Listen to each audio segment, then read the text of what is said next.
A paz do Senhor, queridos. Estamos iniciando mais uma videoaula subsídio de seu canal EBD Fácil e Motivadora. E na aula de hoje nós estaremos comentando a penúltima lição do trimestre, comentando a lição de número 12 das lições bíblicas adultos, que tem como título Imersos no Espírito nos Últimos Dias, dando prosseguimento ao nosso estudo bíblico deste trimestre, o qual estamos comentando a justiça divina, a preparação do povo de Deus para os últimos dias no livro de Ezequiel. E hoje estaremos comentando a lição de número 12, Imersos no Espírito nos últimos dias, dando prosseguimento a esse estudo que nós estamos fazendo do livro de Ezequiel. Então vamos dar início ao nosso estudo. O texto áureo encontra-se em João, capítulo 7, versículo 38. Quem crê em mim, como diz a Escritura, rio de águas vivas correrão do seu ventre. Verdade prática. O rio da vida, que representa o fluir do Espírito Santo, passa no meio do povo de Deus. A leitura bíblica em classe está no livro de Ezequiel, capítulo 47, dos versículos 1 ao versículo de número 12. Então vamos lá comentar a lição de número 12, Imersos no Espírito nos últimos dias. A lição de hoje, como os irmãos já percebem na nossa leitura bíblica em classe, vai focar no capítulo 47, dando prosseguimento àquela visão que Ezequiel tem do templo que vai existir no milênio, bem como o período milenial. Então, nós vamos continuar a visão que Ezequiel agora está tendo, porque todo este capítulo 40 ao 48 está falando sobre o templo. E dentro desse aspecto do templo no milênio, o autor vai trazer esse aspecto agora escatológico do capítulo 47, que ele divide os versículos em estudo até o versículo 12 em duas partes, mostrando que o capítulo 47, do versículo 1 ao versículo de número 6, vai se concentrar nessas águas que fluem debaixo do umbral do templo. E vai mostrando que à medida que essas águas sanadoras saem, ela vai fertilizando as áreas estéreis que existem. Hoje existe, mas no futuro, no milênio, ela vai ser terra fértil. Então, capítulo 47, os 6 primeiros versículos falam sobre isso. E depois, dos versículos 7 ao 12, ele vai descrever esse efeito milagroso dessa água que ele falou nos primeiros 6 versículos, mostrando o poder que essa água vai ter de curar, de sarar, de trazer vida ao que está morto, especificamente ao mar morto, que hoje é um mar que não tem vida, mas no milênio esse mar vai ter vida, bem como as suas margens irá florescer, será terras férteis. Então, meu irmão, nessa lição nós vamos estudar a escatologia dentro dessa visão que Ezequiel tem, dessas águas que fluem debaixo dos umbrais. Então é uma visão escatológica. E também vai mostrar essa implicação pneumatológica que traz para os nossos dias, porque é o título da nossa lição de hoje, Imersos no Espírito nos últimos dias. Então a lição vai tratar também desse contexto pneumatológico, falando sobre o Espírito Santo na vida do crente.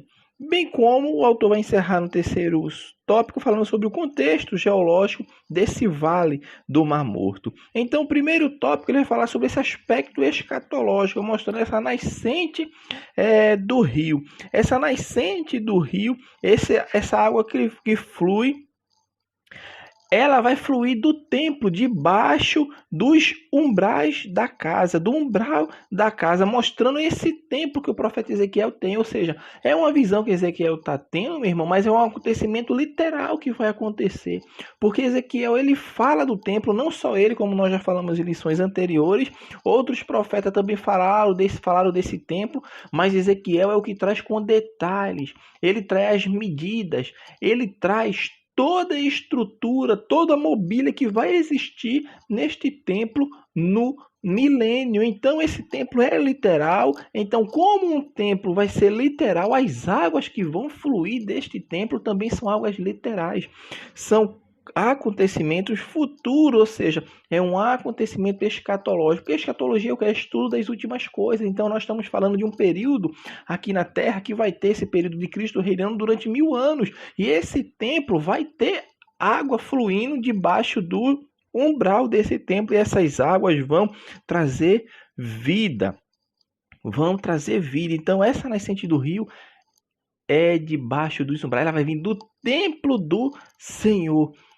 Águas que vão gerar vida. Então esse primeiro subtópico, falando sobre a nascente do rio, está falando disso, que essas águas vão gerar vida, e ela nasce do templo do Senhor. O autor também fala sobre esse guia celeste, que é o guia que nós falamos em aulas passadas, é o mesmo guia que aparece lá no capítulo 40, quando vai dar esta visão do templo ao profeta Ezequiel.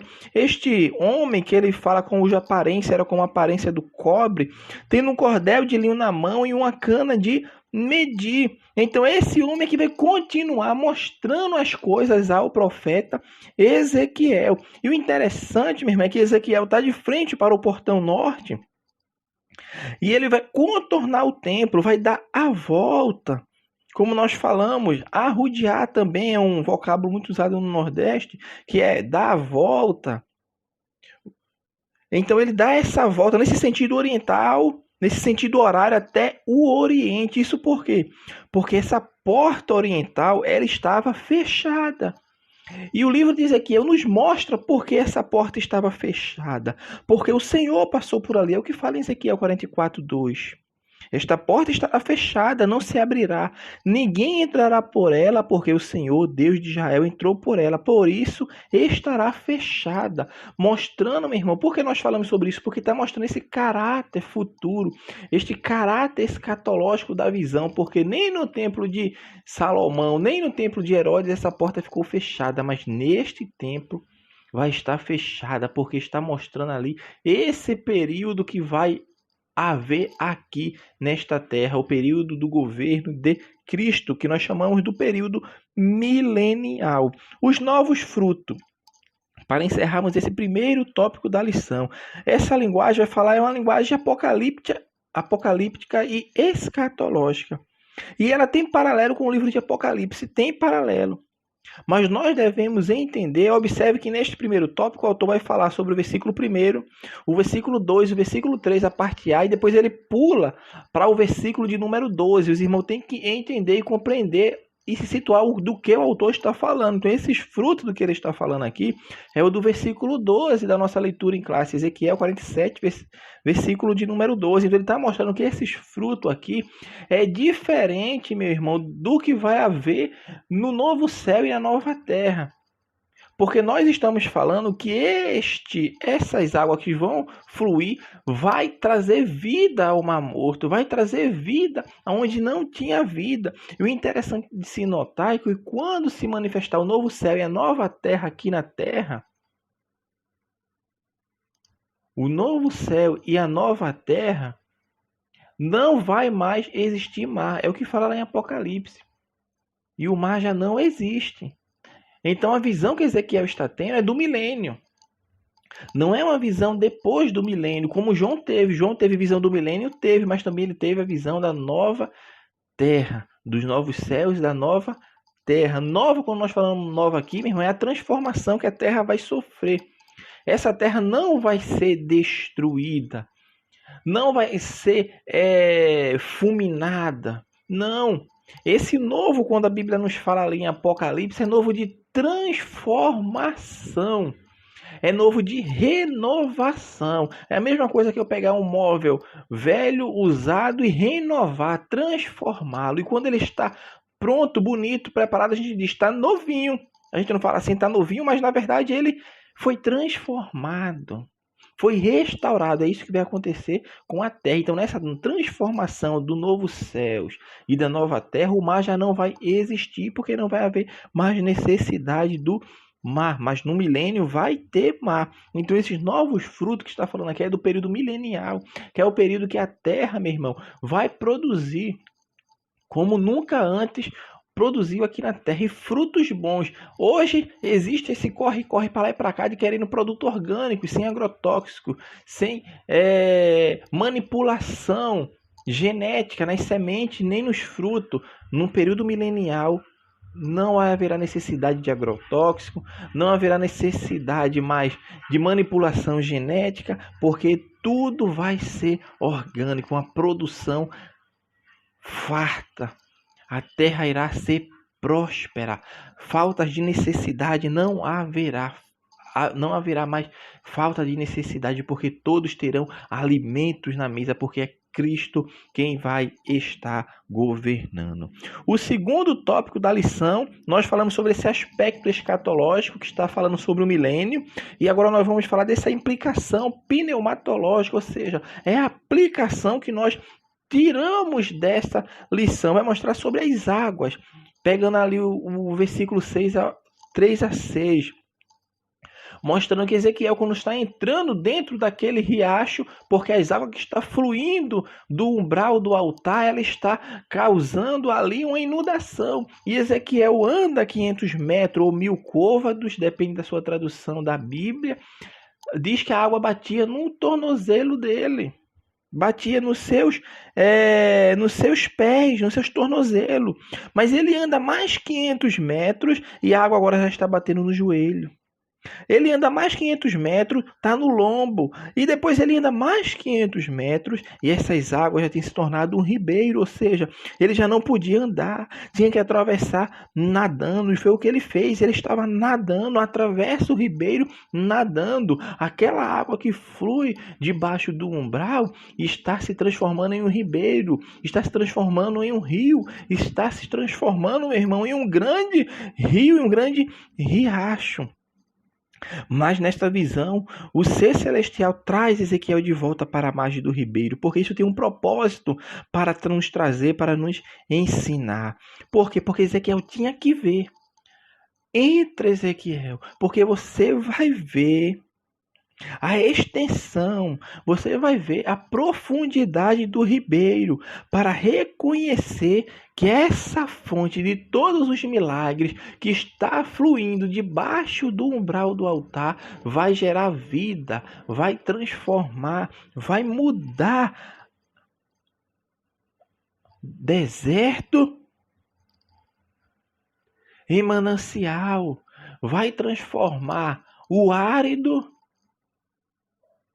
em jardins frutosos. Então foi isso que aconteceu. É uma experiência que o profeta está tendo. Então essas são as implicações que nós podemos tirar, meu irmão.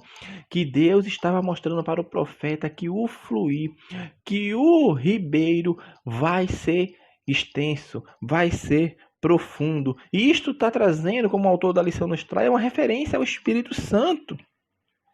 Porque a imersão de Ezequiel nessas águas ela é comparada assim ao crente cheio do Espírito Santo. Por quê? Porque a água é um símbolo do Espírito Santo. E os símbolos do Espírito Santo são reflexos das suas múltiplas operações. Jesus se refere a isso, por isso está no textuário. Aquele que crê em mim, rios de águas vivas fluirão do seu ventre, mostrando esse poder miraculoso que o Espírito Santo gera na vida do crente. Então a implicação pneumatológica dessa passagem está nos mostrando isso, que o Espírito Santo de Deus, ele nos inunda. Nós devemos estar imersos nas águas, no Espírito Santo, que o autor vai encerrar esse tópico falando sobre isso, porque o crente cheio do Espírito Santo é isso, ele está inserido totalmente nas águas do Espírito Santo, na nossa linguagem como nós usamos. É ser guiado pelo Espírito. É estar dominado pelo Espírito. Então, quando Ezequiel está dentro desse riacho, ele está dominado. Ele está imerso no Espírito. É a implicação que nos traz, meu irmão, essa passagem, para nos mostrar isto, porque o Espírito Santo é o que nos dá essa sensação de tranquilidade, de bem-estar. A situação está adversa, as coisas estão acontecendo não da forma que nós gostaríamos que acontecesse. Parece que está tudo dando errado, mas quem está imerso do Espírito Santo está neste rio, está sendo guiado, está inundado pelo Espírito Santo. Ele está tranquilo porque ele sabe que ele está sendo direcionado, guiado e mudado pelo Espírito Santo.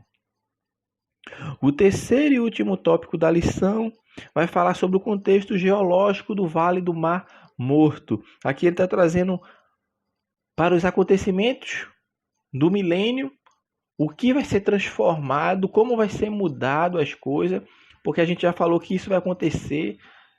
É literal o que o profeta está vendo aqui, é um acontecimento que vai acontecer no período do milênio, e ele está mostrando essa abundância de árvores, que é o que vai acontecer. Ele fala do Arabá, no caso, o Vale do Arabá, que está mostrando que é um lugar árido, significa árido, é uma planície ou deserto, conforme fala lá em Josué também, é o nome de um vale, como eu falei agora para os irmãos. E é um vale grande que vai desde a Galileia, desde o norte de Israel, e vai até o Golfo de Acaba, no sul do país, ou seja, é de uma ponta a outra, é de norte a sul, meu irmão.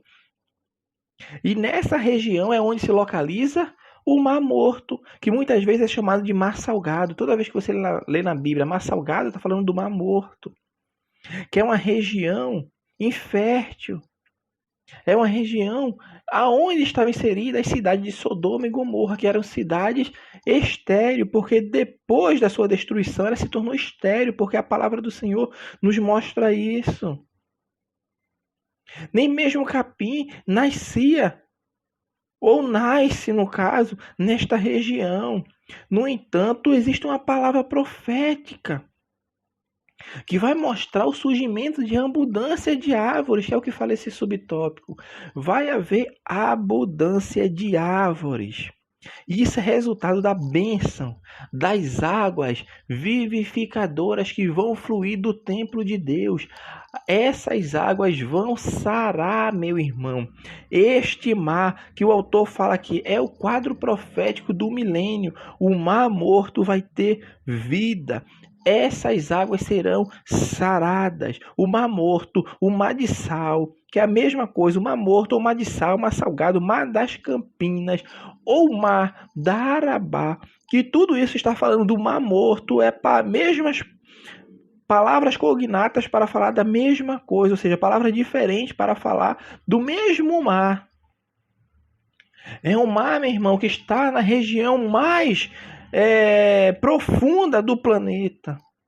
Não existe um vale que esteja mais abaixo do nível do mar do que onde se localiza o Mar Morto. São quase 400 metros, são exatamente 395 metros abaixo do nível do mar. E este Mar Morto ele é alimentado por essas águas, esses córregos menores, essas águas do Jordão e dos córregos menores que fluem e vão parar nele, porque ele é um vale. Está bem abaixo do nível do mar. E nesse escoamento, que é um escoamento natural, porque é um vale, é uma região profunda, as águas que vão para ele, ela evapora. E nessa evaporação, meu irmão, as águas se tornam salinas, com a salinidade acima do normal. Por quê? Porque os solos de onde fluem as águas que dão para o Mar Morto são solos de fontes sulfúricas. E não há vida nessas águas. O índice de salinidade na água do Mar Morto é de 30%, meu irmão. Se você imaginar, o oceano é 3%, ou seja, 10 vezes mais. No Mar Morto, você mergulha e não afunda, porque a salinidade é extrema, é tremenda. É o mar que você não afunda, devido à grande quantidade de sais minerais. Mas a palavra do Senhor nos fala que o Mar Morto vai se tornar mar com vida. Por isso ele tem o nome de Mar Morto, porque nele não tem nada. Representa a morte, porque não tem nada, não tem vida.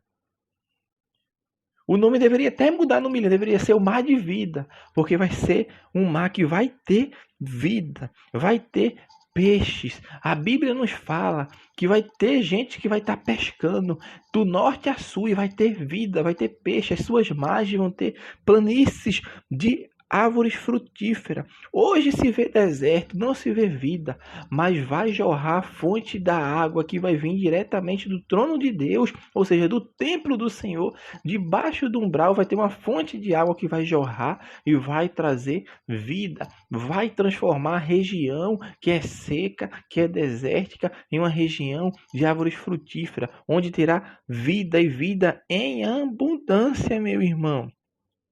É isso que a palavra de Deus nos fala. E para encerrar na nossa lição de hoje, o autor vai comentar um pouco sobre o versículo de número 11, que vai falar sobre esses charcos lamaceiros com sal que não serão restaurados, porque a palavra em Ezequiel nos mostra isso, que vai ter um lugar que não vai ser restaurado. Isso nos mostra mais ainda que essa visão que Ezequiel está tendo é do milênio e não do novo céu e da nova terra. Ele está mostrando que vai ter um lugar que não vai ter restauração. E existe controvérsias contra essa passagem, porque não se tem um consenso, mas o que se está mostrando que a maioria dos estudiosos, das pessoas que estudam a palavra de Deus, entende, meu irmão, é que ali vai ser uma fonte de riquezas naturais. Ali vai ser uma fonte de riquezas que vão gerar temperos, que vão gerar nutrientes para as nações, porque fala, serão deixados para sal. O sal é um tempero, então o que se entende é que estas fontes, esse lugar, esses charcos que não vão ser restaurados, certamente vai ser aonde vai ser extraído rudimentos naturais para as nações ou para o povo de Israel. E o interessante se notar, porque no milênio vai existir pecado, no milênio vai existir morte. Então nem tudo vai ser transformado nesse sentido, vai ser reduzido. Vai ter uma redução, porque as pessoas vão viver praticamente mais de 1000 anos. Ou seja, vai ter uma transformação e ter uma mudança. Mas não plenamente como vai haver no estado perfeito, quando tudo chegar ao fim, quando passar o período do milênio, passar o período que o inimigo vai ser liberto por um período de tempo, e Cristo irá guerrear. E quando Cristo entregar tudo a Deus, tudo pronto, aí vai entrar no estado eterno. E nesse estado eterno vai ser tudo perfeito, tudo maravilhoso. Então esses charcos lamaceiros com sal que não serão restaurados, certamente vai ser uma fonte de nutrientes naturais, de condimentos naturais. Porque vai haver restauração, mas essa parte aqui não vai haver restauração, não vai ser alcançada. Isso está nos mostrando que é o período milenial.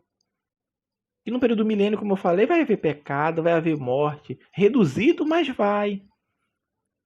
Então, é mais uma prova de que esse período que Ezequiel está tendo essa visão, está tendo essas revelações, é o período do milênio. Amém? Então, Deus abençoe os irmãos. Assim nós estamos encerrando a lição de número 12, que comentamos sobre imerso no Espírito nos últimos dias. Então, meus amados irmãos, até a nossa próxima aula, se assim o Senhor permitir.